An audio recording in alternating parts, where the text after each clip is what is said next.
With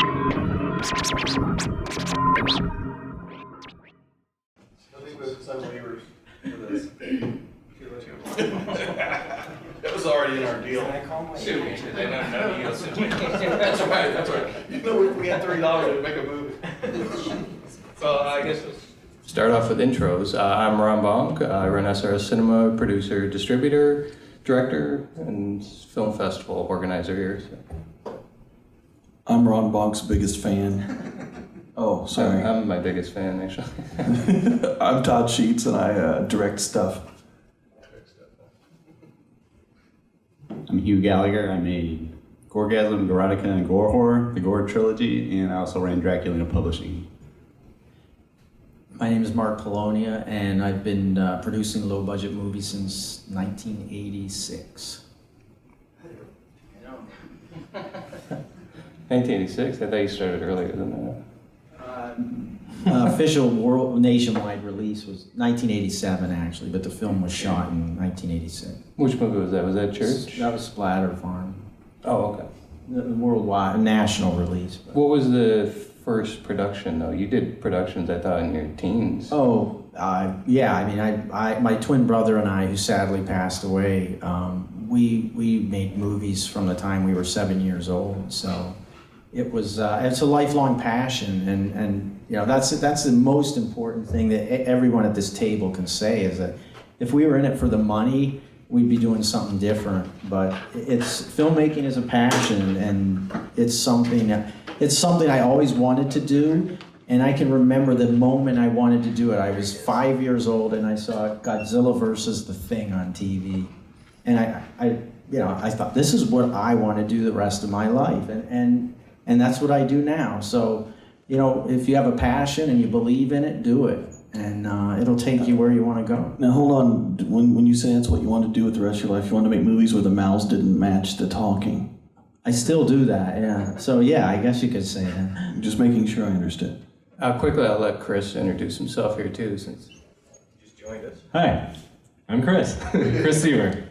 I make comedy horror films. I've been doing it for over 20 years. So, that's me. Yeah. Cool. Mark, did you have more that you wanted to? No, that's fine. All right, we could start off with some questions, you guys, or you can just watch us talk to each other. It's up to you. It's pretty erotic. Yeah. We had good stories yesterday, but nobody was here to hear them. So. We'll try to repeat. We'll remember them. Any of you guys filmmaker? I know Nathan is. So which movie have you? Short film, Dig. Okay. Oh, okay, so you're competing in the competition on Sunday. Cool. He's won the film fest. Anyone else here? Filmmakers?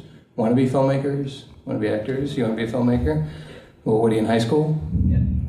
Have you made anything yet? Some short films. He was about your age, I think, when he started. One of his movies I released on VHS. That's how you start. About that age. I mean, and you have it easier than we had it, because when I started, you had Super 8 film, which was in hindsight hard to work with. I didn't even shoot those days. Keep making movies if that's what you want to do, and don't let anyone tell you not to or that you can't, because people will. So you've got a good head start.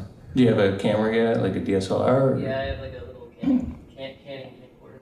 Cool. Yeah, I never shot when I was young because the film was just too expensive. Couldn't afford it. But we had a camera that you could actually sync sound onto the film strip. But in Kodak's infinite wisdom, the sound head is right next to the motor. So even if you had a microphone, it sounded like you were next to a motorboat when you played back your sound. So you had to, we had to re-loop everything, and it taught you how to do a sound mix. I mean, all these things you struggled against just to get something done, just to see your vision. You know, at the time you thought it was crazy, but you look back and it really taught you the discipline of shooting a film. I would never trade it for the world, because it literally, that struggle to cut film, cut it 18 frames apart from where the sound is, because if you could use the sound, it was not synced up to the frame. It was just, you struggled with the medium to make something, and at the end of the day, you learned so much about what you were doing. You learned not only the technical side of making a film, but the aesthetic side and the discipline of when to cut, where to cut, shoot this angle, I should have shot this angle. I don't have this angle. Do you all think that kind of made stuff. you a better filmmaker than, say, starting today? Because you had to be very specific with film because you were definitely, costing a lot of extra money. You had to light it properly to make sure it came out Yeah, good. it taught you to be frugal because you couldn't afford to just keep rolling film. But the problem was when you made the transition to video, it took me years to get out of that mentality because you were so used to starting, stopping. Okay, that we can't do it again. With video, you could roll 2 hours on something and go back and take out what you don't want. And then you had no way of editing it unless you had 2 VCRs. So again, you change mediums, but the struggle begins again and you have to relearn everything that you're doing, just like digital editing. You edit film tape to tape, and then you go to non-linear. I remember the first time I saw a non-linear editing system, I said, this is a bunch of crap. No one is gonna edit a movie on a computer. I was wrong. That's all I loved did. it. I was so frustrated. I was editing my movies from the camcorder to a VCR and doing the timing. You guys probably did that, right? Yeah. And you'd have to. I actually figure out the timing when the heads would hit, and I'd be like 3, 2, 1, record. And then it would sometimes slide, and I'd blow out like 3 cuts earlier. So God forbid I had like a tight cut. Did you cut that way too? I had the deck to deck. Videonics. That helped me back then. Oh, It was yeah, the yeah. deck to deck and Yeah, I had that for a while. yeah, that's what it was. They give the 1960. I don't even know what it was. I don't know. It was a friend of a friend who gave us the equipment, and we just sort of learned doing that. Color waves and all that. Right. Trying to get the color waves out of it, and learning to shoot with enough space where you knew like, hey, where are you going, Jim? Cut. So you could have that little bit where you That's weren't right. going to get the color wave and all that stuff. So yeah. Color waves Deck went to away deck. with the age 1980s and all the super VHS stuff. I like what you were saying about Super 8. That's how I got my start too. Only the thing with me was my dad would always buy reels of film for holidays, and he put them in the closet, right? So I'm in there and I'm snooping around and I'm like, oh man, there's a whole sack of film here. It wasn't even used. So I grabbed his Super 8 camera, and it also did the sound on the deal. And I stole that thing and made a whole bunch of Frankenstein movies and stuff. And so that turned out real good when he went in there and he's like, hey, it's July 4th. He's ready to shoot the big family get together. Not anymore. Hey, Ellie, you can go ahead and introduce yourself. So we had one more filmmaker. It's a big panel. Okay, Rain, oh my gosh. I'm Eli DeGeer. I'm out of breath because I just rushed up here. Let's see. I've been working on independent film for probably 2 decades. I'm one of the leads in White Serpentine, which was released by SRS Cinema. They also released Severed Head Network. Well, actually, Wicked Pixel, I guess, does that one. I did the VHS, Well, yeah, the 2 you did VHSs, and I think the first DVD where they combined the them. Severed Head. Yep. So Severed Head Network, I'm on a short in that. I'm currently starring in a web series online called The Killer's Resolute, which is not horror, it's more like pulp fiction-y violent stuff.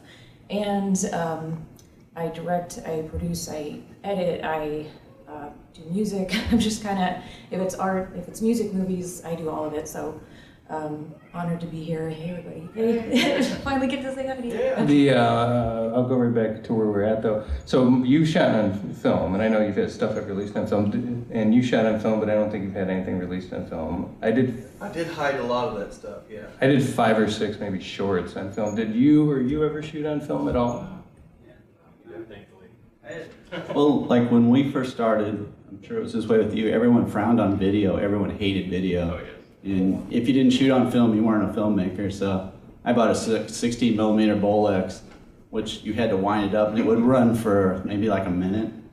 And so you time all your shots that way, like, all right, you got this much time you gotta get from here to here. But that's how we did stuff. And I would cut it together, but I never could raise the money to do a feature. So I ended up going to Super VHS, and that's what I shot all my stuff on then. Yeah, everything about film was a headache because the amount of money to shoot on it, you had to be very specific with the lighting or you could blow a whole day. And the sound, which you mentioned earlier, I was like, I'm gonna have to somehow like strap a pillow around this thing just to keep it quiet. You couldn't use it. I mean, I shot House That Screamed on 16. We recorded the sound separately, but then you had to slate all these other all these other things that ate up the film. And we shot like a 1-to-1 ratio. Yeah. If they didn't blow their lines, and if we were using a dolly and it didn't bump, that's a take. And we couldn't even afford to get dailies, so we shot a roll of just like the exterior of the house, cars, and luckily we got it developed because the eyepiece was letting light through the lens, or through the eyepiece was fogging the film. And the cinematographer said he corrected the problem, and we never saw a frame of film until this box showed up, and I started watching the footage. It was all fine, but you're sweating the whole time, wondering what's going on. But that's how you had to make the movie. I mean, you couldn't afford to send it to the lab and wait for it to come back. It's just you do what you have to do to get it done. And I wouldn't recommend you do that, but that was how we had to do it. So It was so great. We had to cut you'd cut the actual film. I mean, they'd send you back the film, and we just take it and cut it on these little splicers. And if you ran out of tape, you'd try whatever you could get. yeah, which covered 3 frames. Yeah, it did. And it was reversal. You didn't have a negative to go No, back to nothing. the reprocess. And I had this weird projector, and the projector you could play it through also had a way to dub sound onto the unused string. balance, right? Right. So I actually would be able to put music on it, but you couldn't. You'd have to try to listen to that and mix your music with a little mixer, hoping to But it was God. all one track. Right, and it's just one track, so there's no sound effects. So someone would punch somebody and just be like nothing. It was terrible. You- Editing was a hard part. Chris, did you not shoot on film for a reason? You never wanted to? I mean, Never felt like it. I felt, like I'm 37. I grew up in the 80s, loving these guys' works, and I was just like, well, they're shooting on video camera. I can do it too. So for me, it was like, why shoot on film? Everyone's shooting on video camera. I can go to the video store and pick up one of your films. And I was like, holy shit, this is easy. So I never even, it wasn't until recently, dealing with film school kids who come on to my films and say, hey, maybe film, maybe this, and then I'm like, well, maybe we should test something out. But now cameras are just getting so good that you don't need to. It's not important anymore, sadly. But I want to touch at some point on that what he was saying about back in those early days of shooting on video, that Todd and I talked about this on a show the other day about the Nana's Night Watch radio show about how video was just hated back in those days. So we would try to make these things look like film just to get them past to the distributor. So we'd come up with different film look techniques. Everyone had different ways of doing it, or they would send it out. Film look was bullshit. yeah, Film look it's was just- like somebody pointing at a TV. Well, we were talking about how Todd Cook did it Oh, that yeah. way. But there was companies that would do a film look, and they're more expensive. So I used to just do. putting grain on it, or I don't know. I never thought. If anything, I felt like it just darkened everything. It just made everything dark. Oh, I didn't like it either. Yeah, And actually, when I shot Clay originally, I was going to go for that video clean look, and then later got talked out of it. But I used to offer up a film look from Stanzi that Stanzi did and stuff, and I would put it on the site. I think I wrote as Film Like. I had a guy contact me. He's like, I own the name Film Like, take it down. So, but oddly enough, I think Film Look was owned, but I never got contact on that one. But everyone offered a different sort of process to make it look like it. And the only people who really cared, it seemed like, were the buyers to put in the stores, like Rentrack, for instance. Right. If it looked like video, like pure video, they didn't want it. If you made it look remotely like film, then they kind of turned a blind eye to it. But yeah, I remember guys who shot in film, just put us down so much. They just hated that video. And nowadays, when we were young, we were talking about this, we got this young generation coming up who's finding these movies and embracing them, love them, but they have grown up with camcorders and seen themselves on camcorders, and the look doesn't bother them. Any thoughts on that? Scariest thing ever, Leaf Yonker, after about 6 beers, he had a 45-minute tirade, kind of a little bit lit, and he's like, Todd, throw that video, where's your video camera? I want to step on it. He was like, throw it away, I want you to shoot on film. I said, yeah, but Leaf, I got $3. And I can't shoot on film. I don't have any money, and I wanted to shoot. So the film look process, like you said, to varying degrees, some of them would be dark, some of them would be weird. Out in LA, they had the company called Film Look, I think, and they did it, and it would cost you, a few $1,000s, but they would do a pretty damn good job. Some people thought they were actually transferring your stuff to maybe raw ends or something, like 16 millimeter ends, and then transferring it back like they did, what was that, Boarding House or whatever. They put that on film and then put it back to video. Oh, did they? That still looked like video to me. I didn't even realize that they filmed it was with it. weird. So. Did you guys ever hear from Leif though? Because I mean, he seemed to let everyone know that he hated video. That was all the. I had to have all my movies film look because they wouldn't sell the Down Farm. I got foreign deals for me, and they wouldn't take them unless they looked like film. Yeah. So I think I went through somebody through you. I paid like $300 a piece or something for. Todd used to charge 50. Todd, To videotape it off his TV. Yeah. It's some easy $50, Maybe boy. $50, but I mean, like, he was the first company that put my stuff out in 1993. So for me, I was like, do whatever you want. What was your first one? It was like, it was a series of movies, like Meter Man, like Bloody Nipples, like all these weird, like, it was a, I did like probably 7 movies for Todd growing up in those early 90s. And he did it to all of my films. They looked like fucked. They just were like so dark and weird. And He didn't get the like rolling shutter and stuff when he did. He would change the shutter speed. He was able to do yeah, that. yeah, Okay. yeah. So Chris used to send me his shorts when he was young, and they were like Friday the 13th and Halloween, Oh, yeah, and Jason versus Michael Myers, yeah. and I'd write back, that looks good. I can't release it because the rights. I still have those letters too. Ellie, did you ever shoot on film? Oh, you guys, were you on Ice from the Sun? You weren't with Stancy at that point, were you? No, I mean, I worked as production assistant on Savage Harvest, but after that I was back in New Mexico, so no, and I've never actually used film.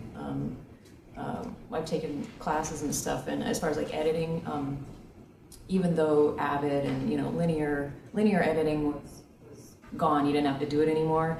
I forced myself to do some projects, like just small things, on a linear system because to me, you just know that one day you're gonna have a power failure, or somebody's not gonna show up for work, or somebody's gonna quit, or whatever's gonna happen, and you're always gonna have to rely on yourself. So I feel that everything you can learn personally, learn it. I mean, everything. I've worked at a talent agency all the way. Now I write for a horror movie review site. So I've done everything in between there because I want to fully be educated on, I mean, you name it. I mean, teach me makeup, teach me hair, anything. If it's, you never know what hat you're gonna have to wear, and you never know why you're gonna have to wear that hat.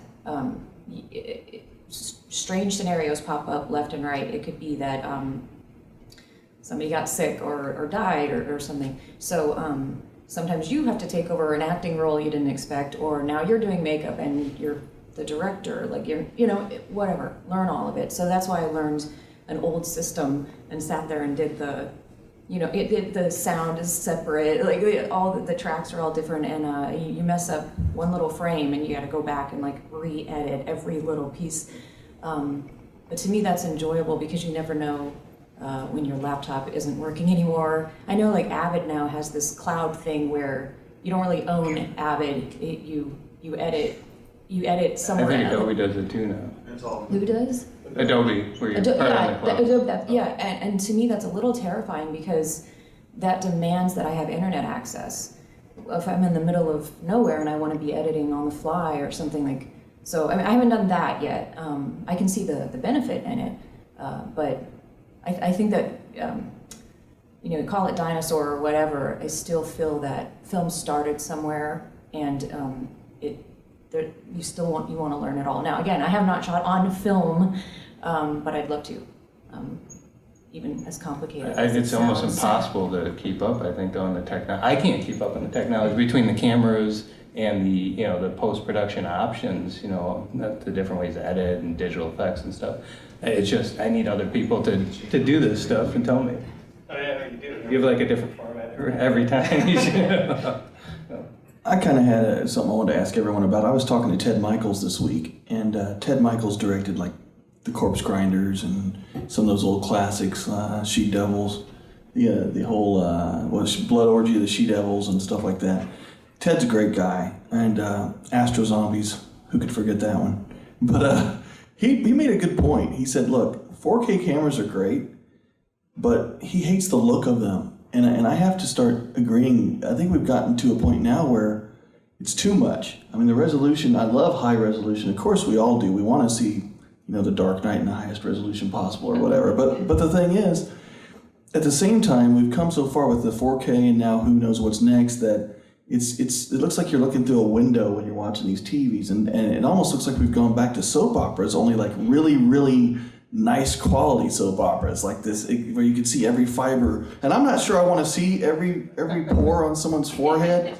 So I had to agree with Ted Michaels that he'd been shooting this new movie on 4K, and he said, man, I hated the look of it, so they had to go in and start degrading it. So, and he said it took forever just to degrade it enough to make it look HD, because it was like he just didn't want it to be so. I mean, you start losing the look of film, and it doesn't even. It looks like Mary Hartman to the 20th power, man. It just doesn't look right at all. It's like one of those 70s soaps with like unbelievable resolution. I just didn't like it. Is he adding grain over it at least? Because when I had the grain over it, I mean, that Looks was a the little first, better. yeah. Yeah, he said that what he had to do was he had to start going to lower formats and changing bit rates and all kinds of things because it was just too nice. What do you guys think of that? Do you think it's when is too crisp too crisp? I mean, you and I can't even, I think, contemplate how crisp this stuff's getting. Thanks, Seaver. Well, we just shot 4K.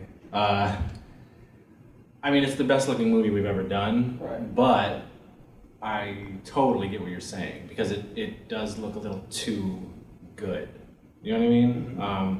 And we're constantly trying to get that. Well, we want it to look like film. We want it to look like film. So, that being said, once it's shot, somebody goes in and does mess with it to try to get rid of that sheen a little bit. So, I don't know. I mean, like, it looks like to me, it looks like a show that would be on like MTV now. You know what I mean? Like, it's too bright, too clean, too like in your face. So this guy, Clint Kelly, who shoots our stuff, and he's a whiz, he's a master. He's getting better and better, but he agrees too. So I think from now on, he's gonna keep that in mind when we're lighting, when he's going in to do post, to drop that sheen a little bit, Right. to take it back a little bit. Yeah. So, and there are shots though. There are shots that look like film. Like, it's not the whole thing, but you can pick out a couple, 2, 3 in Evil Night that are like, holy shit, that looks like film. That's cool. But then it doesn't, and then the scene changes and you're like, okay, well that's really good digital. So. Well, and I also have to point out that you and I have like the same heart when it comes to the look of this stuff. Like, if we could like actually put it on a piece of film and drag it up and down the parking lot, that'd make us happy. I don't know about you guys, but if I see all these like scratches and rips and tape marks and burn holes, I'm like, that's a cool movie. When I first started shooting that video, after looking at movies and figuring out what I was going to shoot, and then I start up the camcorder the first time and try to set that shot, I was so frustrated because I couldn't get it to look anything like the shot I wanted to look like. So getting to DSLRs, I like that I can finally kind of get that look that I want. But it is funny because as we reach this point, like at the same time when I shot She Kills on DSLR, I was shooting on a SVHS camcorder so I could do the VHS alternative release. And I have people who just want that look now, or I have filmmakers, like I'm releasing this movie called Massage Parlor of Death, and the guy actually recorded it HD and he ran it onto a VHS tape, and then he ran onto another VHS tape, and then he captured that and cut it so he can make it look like an old VHS. And actually it looks pretty good. But I asked him for the HD version too, so we have an option with like VOD and stuff. So, but Hugh, you wanted to hit that one next? All my movies look like shit. And I've had to go back and I'm like remastering them, and I just did Gorgasm. I recut the whole thing and I color corrected because now I got Final Cut Pro and stuff, so it's a lot easier. And I did all this stuff to it. Now I'm thinking I don't even know if I want to do it to Gorotica and Gore Whore because I think that's especially with Gorotica that looks so rough is what makes it a cool movie. It makes it kind of snuff filmy, actually. With that It seems like a really bad documentary that no one would want to watch. You will have to take a shower. I've never shot anything above HD, but I'm kind of with these guys. It's like, why? I mean, you can dumb something down, but at what point are we shooting beyond what people can see? I mean, I don't want people to see the duct tape holding my set together. They probably don't have to look hard now, but then it's even worse. But we've kind of come full circle because the people at this table are pioneers. And I heard, I was listening to this interview with George Lucas, and I think he did great stuff, but he said, yeah, I'm pioneering digital filmmaking, and I paused for a second and I thought, George, you're 20 years too late, because we did it way before him, but now it's acceptable. If we'd have done something like he did 20 years ago, no one would have gave us any credit, but sure. It's the independent guys are the ones that force Hollywood to make change, and as much as they look down on people like us or other independents, we plow the ground that they can afford to take to a different level. So it kind of annoyed me when he said that. I shouldn't be annoyed, but it really did. I thought, you're taking credit for something us and other people like us started a long, long time ago, and it was frowned upon because it was shot on video, or early adopters of digital, because people like us, we jump on every new format to just further what we're doing. So, well, I have to point out also that the distribution model was so difficult back then that you would send your distributor, and I know this happened to you because we had a conversation about it, because I had seen Splatter Farm, and I felt so bad for them because I felt like, God, these guys, they got this great vision, and the story was disturbing. I thought, man, it was a great story. And I was watching it, and I remember I did this article for Draculina, of all things, and got myself in all kinds of trouble because I came out like a butthole. But I didn't mean to. That happens with me sometimes. I'm just so damn outspoken. But just ask anyone on Facebook. But back then we didn't have that. So I did this interview thing, and I was saying, it's so hard for filmmakers to do. I mean, look at a movie like Splatter Farm. Those poor guys, the music would stop every time they would try to do an edit because we hadn't. And so then I got a letter from John, and John said, man, that wasn't even the version that was supposed to go out. Our distributor put out the rough cut. And that would happen to us all the time. I would deliver a rough cut because they wanted to see what they were buying. Next thing you know, that sucker's on the market. And then everyone's yelling at us. That still happens today, too. I had that happen to my producer on the panels on yesterday with a couple of the other filmmakers here. Same thing happened to them. Distributors don't seem to care what they release. I cared because it had music from Anthrax and Slayer. And so I was like, oh my God, I'm going to get sued because it was my temp track. Because when I would edit, I would put the music in, and then I would kind of alternate edits to match the beat of this music because I wanted to hit a feel. And then all of a sudden, Slayer's on the movie, and people are writing me, "You're a rip-off artist." I was like, I didn't even do it. It was just a rough cut. But yeah, it was so difficult back then because our systems were so crude. We couldn't even do multiple tracks of sound, so we were lucky to even have 2 tracks to put music and effects on. Yeah, you were basically cutting from one. They were souped up VCRs, but in essence, that's all they really were. You either had dialogue or music. You could run the music, like what was it? You ran the music on the mono channel, I think, right? Because I cut it all together, and I had this audio, the sound effects, and the which we have to do a lot on set, and the dialogue basically on the stereo, and then I'd go back through and I would dub the music in. Well, in the later, right, and mix that channel. But then you lost quality. VHS and you're dubbing it. And then the foreign guys still wanted separate M&E tracks. So well, then we got lucky. Movie. Those SVHS, the pro ones, started getting to where you could separate the linear tracks. So you could do a left and right linear also. And so then we started doing with the 1960, I had this breakout box that you had to connect to it. But I think the 1970s did it automatically, and at that point now, or the 1980s, I don't know if they. But the AG 1960, you could buy this box. Oh, yeah, yeah. So yeah, you had that other option to. It was nice. 3 whole tracks. Yeah, wow, man. And then we'd always do the thing where we had a Sega Genesis, and we had like Double Dragon or whatever the game was, or Mortal Kombat. My friend would be sitting there getting ready, and we'd be doing the music, and he'd be he'd be putting in the punches and the kicks. Ellie, you want to hit that question, and then we will ask the audience if they have any questions. I do appreciate HD. And I think that what's really important with that is having the right DP who can light it properly. So lighting is always the issue. Lighting and sound, that'll destroy you every time if you don't capture those properly. Sound is huge, by the way, as filmmakers. A lot of movies I reject because of bad sound. And you can see a beautifully shot movie. You've got your performers putting in this amazing performance, and you didn't catch the sound. And your audience is going to say, it's crap. And they're just never going to watch it. And it could be a brilliant movie. So lighting and sound, absolute. As far as HD and these high quality videos now, I always hear them compared to corporate video, like commercials and corporate video with the flat lighting. Flat lighting is what's going to make it a waste of money to even bother working with HD. But all of that said, I'll put in an old movie, like a favorite, for, like The Lost Boys. I love The Lost Boys.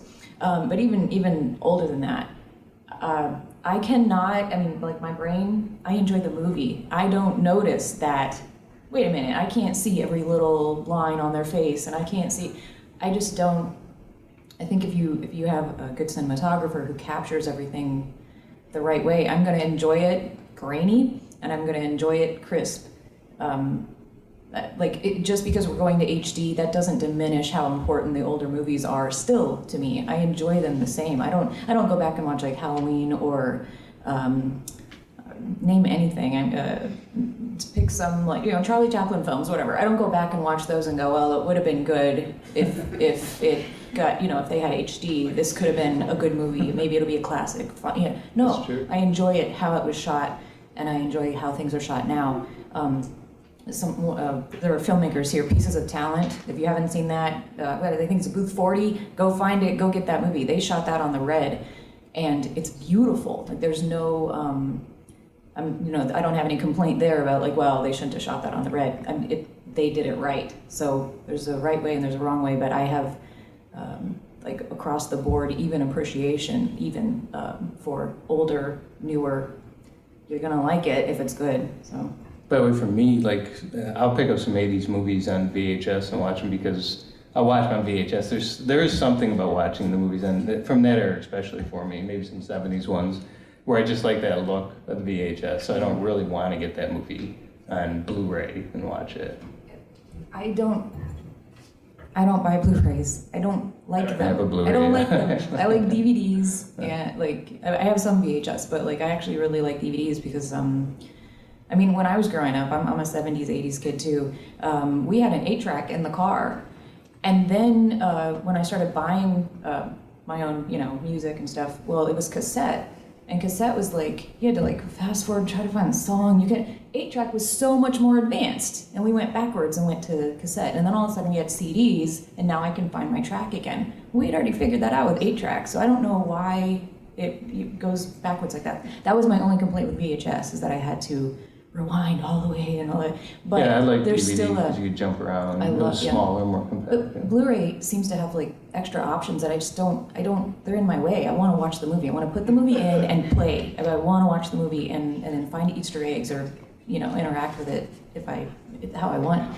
VHS though, there is something, especially now it's coming back, this nostalgia where you put in that tape and it makes the sound and the tracking, you gotta adjust the tracking and so I know a lot of people re-experiencing that. I actually appreciate that we're not letting go of the past. Where I live now, Route 66 goes through there. And constantly, you're going to the store and something that used to be there is gone now, and it's a part of history. I don't know why we've stopped appreciating. It's this, I'm not going to say the current generation, it's been going on for years that we just don't hold on to the perfection of the past. I don't know why we don't appreciate that. I like neon, I like the old stuff, and there are people who are trying to preserve that, film and everything. I hope that stays, and I hope that we start reappreciating, especially with the new generation. When you let go of that came from somewhere. There's a history there, there's a story, there's an education there that you're not going to find. And we're moving so quickly now with technology. Again, with HD and then so I'm glad that VHS, I'm glad that people reappreciate it. That's actually surprising to me with all the 66, just all the stuff's gone. It's really sad. I'm kind of weird though because I agree with you 100%, but I love Blu-ray because I feel like I'm getting closer to the original experience I had when I was in a theater, because 35, it's not about lines when you're talking about film. It's about, the pixels of film, the actual elements of film. And then when they put it on DVD, I always had a problem with the artifacts, and it just didn't look quite like it did when I was in a theater. So when Blu-ray came out and I started seeing things like, here's Zombie on Blu-ray. My God, that reminds me of when I first saw it at the drive-in, because that crispness is there.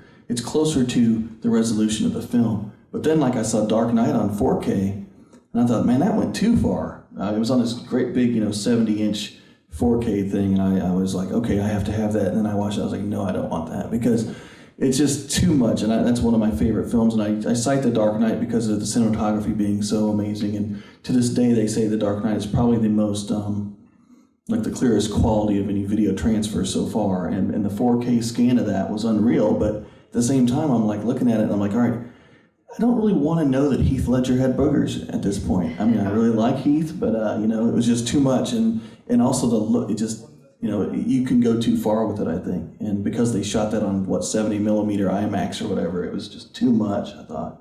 But Blu-ray, I think, is cool because we're getting closer to that actual element where it looked like it did in the movie theater. Like when I saw Evil Dead and Texas Chainsaw on Blu-ray, I was like, holy hell, that's what it was like. Because when you saw 16 millimeter stuff transferred to even DVD or VHS, Texas Chainsaw looked awful. It was like yellow, and it looked like someone peed all over the print. It looked like it was like someone rubbed it on their butt or something. It's terrible. And I was like, you know what, this doesn't look anything like Texas Chainsaw when I saw it in the theater. I don't understand. So when the Blu-ray came out, I was like, finally, it looked like the theater again. So that's the only thing I have to add about that, because I agree with you on everything else. I think you can go too far, but I've kind of gotten a little spoiled by Blu-ray. I was one of the people saying, I'll never buy a Blu-ray player, sons of bitches. Because I'd bought all these DVDs, I was tired of having to replace my collection, And then I saw it. Replaced all my VHS, DVD finally, and then Like, damn it! How many copies of Dr. Butcher do I have to buy? a lot of the early, DVD releases, the companies did shitty jobs with them, so that didn't help. Yeah. And then so it would be all artifacted and it'd be heavily compressed and stuff, and then later they would do a better release. Mill Creek still does that. I think it was Vista Street did some horrible initial DVDs. I picked up something the other day. Like Mill Creek put out, and it's like, I'm like, oh my God, finally this is on, DVD, and I get it home, and I'm like, thanks guys, they took my VHS tape and stuck it on a DVD. So I spent, $10 for nothing. A smaller, more compact copy. I could have done a better job. Don't buy the 3 on the Meat Hook DVD, no matter what you do. It's horrible. Did you guys have any questions for us out there? We've been talking for a while. Sure, go ahead. What would you say, and I guess it's a question for each of you, what at this point in your career, what do you think is your biggest challenge? Getting a 4th day. Yeah. Time. Getting people to for me, it's getting people to take me seriously. And it's because I make goofy, over-the-top, weird comedy horror. But I would like a wider audience. So when I try to do something different, people just see, oh, it's Chris Seaver, the guy who made that movie. You know what I mean? And the movie I just did just happens to be different, and it's a straight-up like geek comedy or something like that. It has nothing to do with farts and cum and boobs and any of that stuff. It's not that. But I have the stigma of, oh, it's that guy. It's the guy who made Teen Ape and Filthy McNasty and all that stuff. So. You think that's stereotyped? Oh, hell yeah. Yeah. It sucks. Like, Geek War, I think, is the best thing I've done in forever, and... Which I'm releasing. Which, yes, he is releasing. And it is, and, like, I don't know if, I think people will be like, I'm a little worried it's a tougher sell. Well, it is. It's a straight up, it's almost like a comedy romance film in a way, but... Good for you. I mean, it's, and I want people to see that, but I don't know. And then I get the people who are like, why aren't you making that shit and fart and poop stuff? Why aren't you doing that anymore? So it's, you can't win, I actually read a review that they were talking about that, the Geek Wars movie, and then they said, we don't know what's happened to Chris, he's sold out. Well, it's sold out, it's still an independent movie. Same writing, I mean, come on, it was good. I think that's interesting that you feel you've been stereotyped, because I could see where your fans expect a certain thing from you, but at the same time, you're working low budget and making the movies you want, you could go in 180 degrees. I produce a lot of stuff for you, and I've been tempted to ask you to be like, can you just do like a super serious gore slasher movie for me? I can't. No, you can still have a bit of humor in there, but not as over the top. I'm a doofus. So there has to be comedy in it. I can't, there's no way. You guys do that. You guys do the serious stuff. There's plenty out there, but there's always going to be comedy for me. But there's ways to do it without the stuff that has pigeonholed me, So the Weirdsies coming up. The Weirdsies is a film that I wanted to do for years, and it's like a Stand By Me, but with women, and it's a goofball like comedy about these 4 girls who are trying to get out of their shitty little town, and they're all geeks, and everyone hates them, but they're about to go into the real world, and they want like one last summer of a crazy adventure with each other. So when they find out about this weird, gross thing that's in the town, and they go check it out, and it's just a straight up fun, goofy romp, and it's been the toughest thing to try to sell, because people want, well, where's teenage?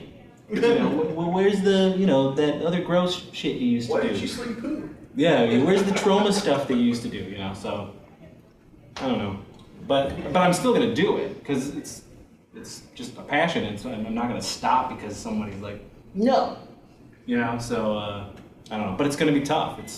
It's been tough. I've tried to do it for 2 years, but gotta keep going. I don't think I'm not necessarily asking you to try like a dead serious horror movie, but I could see you doing a movie like an Evil Dead type movie where it's a horror movie but it's equally a comedy. I feel like Evil Night is the closest thing that I've got. I'll just check it out. I'm looking forward to it. It's not as over the top as my other stuff can be. It's straight up. I guess it would be like a comedy like that. Or you got the horror, you got the little bits of comedy, not trauma over the top, spilling fluids and all. All right, since we're running short on time, I'll roll this along real quick with my response, and it's just there's a ton of things I'm thinking that I could think of offhand, but I'd say maybe the biggest one is as far as an obstacle is just having enough money, enough time to shoot it. I had 3 weeks to shoot She Kills, and that's a lot of time. That was principal photography. For some of these guys would think that's a lot of time, but at the same time I did so many shots and so many angles and so much action, and part of that 3 weeks is just blocking out the action on set right before we shot it. But I kind of wanted it that way because it's supposed to be a cheesy 70s action movie, so I didn't want these people to be polished with their action. I wanted them to kind of learn it on the spot and do it and hide it with the cuts purposely, because that's what they would do back in those days. So I'll let you go on with that next.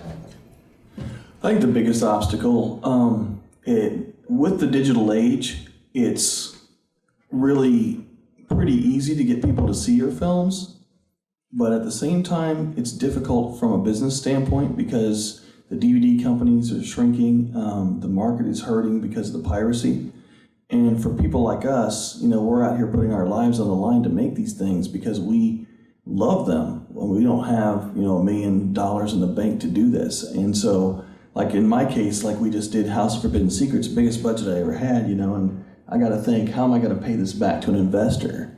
So I have to look at the marketing of it. So we, and it also goes along with what Chris said, where, it's funny because this movie's bloody as hell, but I got people saying, Todd, what the hell, it's not as bloody as your old stuff. And I'm like, I got a guy pulling entrails out of a woman's thing and wrapping them around his head. What more are you doing? But we shot it a little less extreme. See, we didn't. It wasn't like the old days of Zombie Bloodbath where we showed some guy's whole anus getting ripped out. It was you have to refine yourself for distribution. So we were trying, but even then, even after we kind of tried to soften some of that down a little, it was like, man, the market is difficult, and we have to be able to. I know Chris has talked about this yesterday. We have to be able to pay back the people that we get the money from, and we have to be able to make more movies. So it's harder. You have to kind of start cutting corners, and it's like, do you make a movie for $6? Or it's really hard to compete in this market because everybody and their mom is literally thinking they're Scorsese. They've got a cell phone, and suddenly they're Francis Ford Coppola running around out in the hallway. There's like 6 of them yesterday. It's like, so in knowing distributors like Ron, and he'll tell you, they get 3,000 DVDs a week from people saying that they have the latest Hitchcock masterpiece. And if we didn't have names already, we wouldn't even have anyone to look at our stuff anymore because we'd be on that pile. So thank God we were pioneers, or else no one would even look at it. So for me, I guess the hardest thing is to find a happy medium in the current market, because there's so many people that'll just rip your stuff off. These fans, and I'm like, if you're really a fan, for God's sakes, go buy a VHS from Chris or Ron or any of the guys up here. Go pick up Gorotica or something, because that's what it's about. Don't say, I'm a fan, and then run out and put it on some Pirate Bay. I mean, that's just not being a fan, really, because in reality, you may love my film, but you just made it so I can't make any more. So I guess that's it. Everything about making movies is an obstacle, every single thing from the beginning to the end. That's in. The one thing I hate, though, is like with the internet, is people that review movies and they don't even watch the movie. It's like 2 minutes, oh, that movie sucked. And then they go, yeah, that movie sucked because that guy said that movie sucked. And that really pisses me off. You know, I don't care. I'm sure a lot of people think my movie sucked. I don't care, but at least watch the movie and then say something. Because I used to review movies all the time for my magazines, and most of them did suck, but I'd always try to find one thing, good point of the movie and say, yeah, but they did this really well, or they did that. Because, you know, it's hard to make a movie. It's super hard. Yeah, I have to echo what everyone here is saying, and just really add to that. Making a film is hard. I mean, we make movies for nothing. I'd like to see Michael Bay shoot a movie on our money. If you gave any one of us $200 million, we could make a movie just as good, but no one's going to. But the lead into that is the hardest thing for any of us is going to be to, as we did in the past, to find a way to stay in that field, to continue furthering that dream that we have that's driven us to where we're at right now. And it's survival, really. You find a way.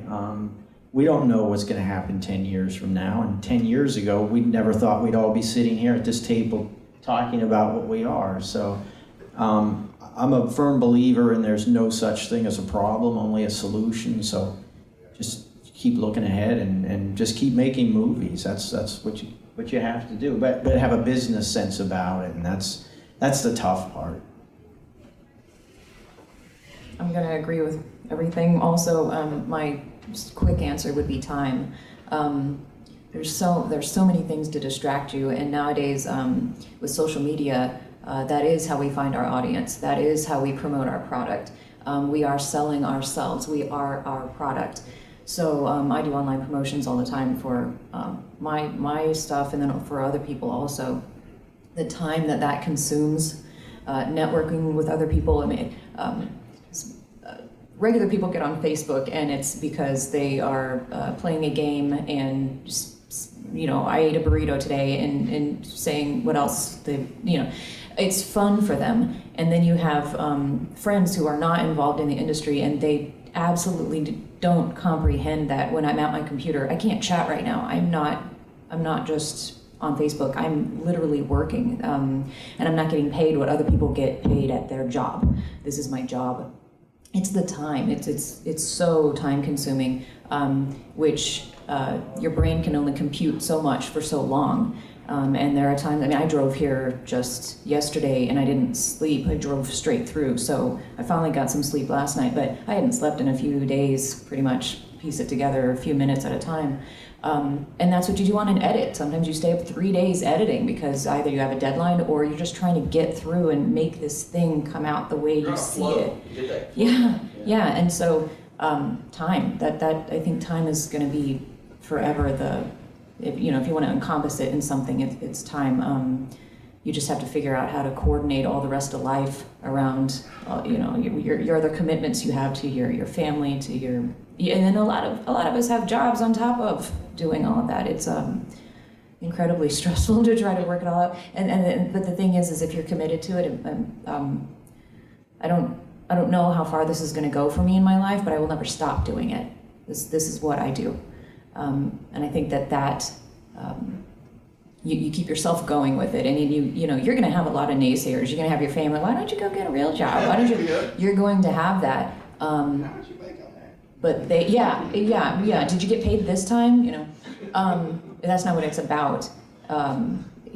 It's a commitment to yourself, and if there are people around you saying, you know, I mean, you can't get rid of your family. You can't, you know, but if there are just standard naysayers around you, remove yourself from that toxic environment and stay committed to what you want to do, because you will do it. You'll surprise yourself. You stay committed to it, you will do it. So time is the short answer to all of that, though. And on that note, we've run out of time. So, but I encourage you guys to find these guys at their booths over here in the alley and ask them some more questions. And also come on back for Todd's panel next on his House of Forbidden Secrets. Lou Temple will be here. And Ari. Ari Lehman. And Antoine Steele. Thanks, guys.